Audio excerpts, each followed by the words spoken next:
I'm Katie O'Connor. Coming up, I bring you a piece of Cuba right here in the heart of Toronto.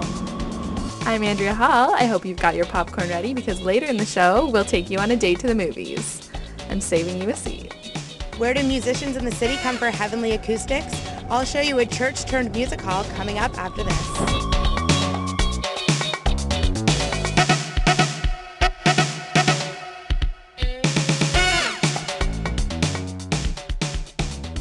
Hello, and welcome to a special edition of Humber News. Today we explore Toronto's hidden gems, exposing some of the unique experiences, places, and art in our city. I'm Alicia Parchment. Thanks for joining us. And I'm Phillip Maciel. Later in the show, we'll paint you a picture of the debate over street art and visit Canada's first urban wilderness park. We'll also take you to the formerly down-and-out Junction neighborhood and to a Toronto island that is said to have one of the city's best beaches. But first, Phillip explores one of the city's truly one-of-a-kind dining experiences. Toronto is one of the world's most multicultural cities and offers cuisine from practically every ethnicity and country. In this restaurant, though, it's not what you eat, but how you eat it.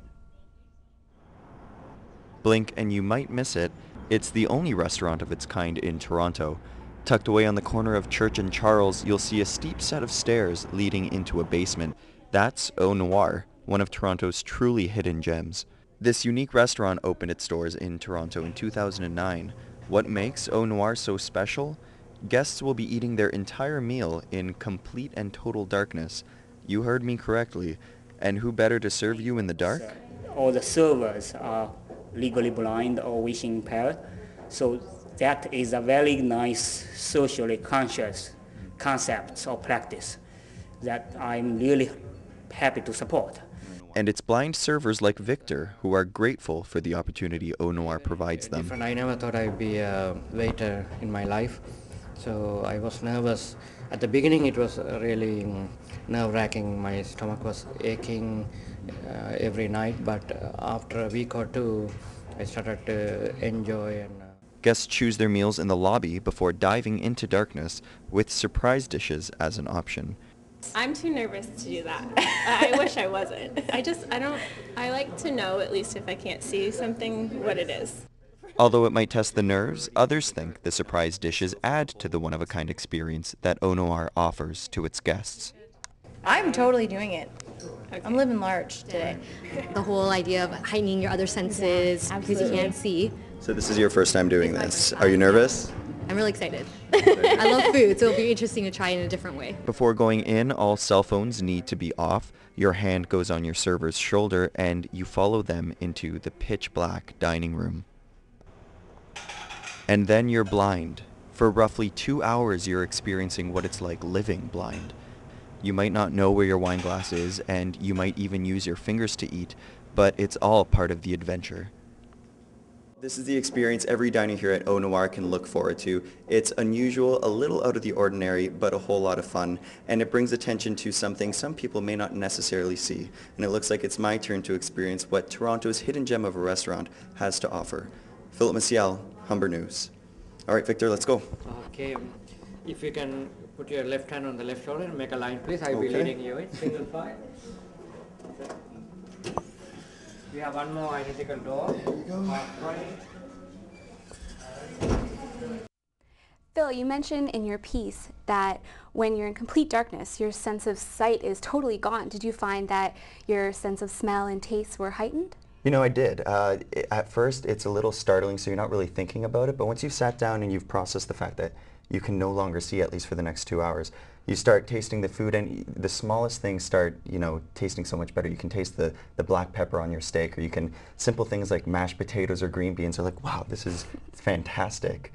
And I know you went as well. You experienced it. I know. When I went with my friends, we went in the last summer, and it was just crazy because you're in the complete darkness, and your sense of sound was just so strange. You were yelling at each other across from the table. You're so used to seeing somebody, and then once you can't see them anymore. They felt so far away. Exactly. Anyways, moving now from dinner to your after-dinner experience. The Cuban cigar has always been an icon in popular culture, but you don't have to go to Cuba to get one. Katie O'Connor visited a family-run business that makes their own stogies here in Toronto, serving everyone from the movie business to people like you. For Cuban cigars? A back alley in Toronto is probably the last place you'd look. Tucked away off King Street West, Frank Correnti's is a hidden treasure, with the emphasis on hidden. Established over 100 years ago, the company offers hand-rolled cigars for those looking for a little taste of Cuba. They say they are the only remaining North American company to make hand-rolled cigars on site and by hand. The company was purchased over 50 years ago from Frank Correnti by the Miller family, who kept the company's name and reputation intact. The factory has been in the Miller family for 4 generations. Kris Miller is the current owner and learned to roll a cigar at the tender age of 6. He plans to pass the tradition on. My kids, if the day they learn how to make a cigar will be the 5th generation, and they're getting pretty close. I got a 6-year-old daughter, so I've been trying to teach her. Miller says rolling a cigar is an art form in itself, one that takes many years to perfect. My grandfather used to say 3 years. It takes 3 years to make your first perfect cigar. My grandfather would roll in a day. He'd roll easy 400 cigars. The company offers you a chance to not only buy cigars, but watch them being made. For the true connoisseur, you can pick out your tobacco, size, shape, and even the band on your cigar. First-time customer Daryl Fisher says he was drawn to Frank Correnti's because of the experience. I was looking on the internet for some cigar shops, and this place really piqued my interest because after reading the site, I learned that they actually make their own, and so I thought it would be really nice to come in and actually see the craft of how they actually make the cigars. Yeah. The store also caters to many films and TV shows, including The Assassination of Jesse James starring Brad Pitt. According to Miller, Pitt prefers a 20% herbal cigar. Closed to the public for decades, Frank Correnti's offers you a chance to view old world techniques and take home one of these for your very own. Katie O'Connor, Humber News. Thanks, Katie. With re-released Disney films and Titanic 3D hitting cinemas this year, nostalgia seems to be a theme for 2012. But if you're really looking for a throwback theater experience, we've got the place for you. Andrea Hall checked out one cinema that's keeping the films of old young. It doesn't look like much from the outside, or even the inside, until you get underground. The Toronto Underground Cinema isn't easy to find, but its Director of Operations, Nigel Agnew, says that's part of the theater's appeal. A large part of our basis are repeat customers, simply because, once you kind of find the place, you want to return to it. It feels kind of hidden, so people get, personal attachments and things they kind of feel like they only know about. The Toronto Underground Cinema is only the latest incarnation of the theater. It's been through several transformations, and relics of its past remain. This newest stage began almost 2 years ago under the direction of Agnew and his partners Alex Woodside and Charlie Lawton. Lawton says when the opportunity arose to join the others in running the cinema, he couldn't pass it up. Alex was like, I know of this one cinema where the guy a couple of years approached me about saying, would you be interested, or would you know someone who would be interested in running it? I was just like, why would you pass that up? Like, idiot! Lawton says the theater's dedication to traditional methods of cinema really sets it apart. They still use 35mm film whenever possible, as opposed to digital formats used by the big chains. But Woodside says their real value comes from that enthusiasm for film. This place is run by passion, by passionate people, and it needs that to survive. And and I think that's a really important element to any kind of community, is to have businesses that are run on sheer passion, right? And that's what any local business is usually. The Underground operates solely as an event cinema, no second-run films. Filmmaker Kevin Smith is one of several celebrities who've come in for a talk. Robert Englund, famous for his role as Freddy Krueger, also made a cameo appearance. And they have a stage for live events like wrestling and burlesque shows. But Holy Adam West Batman,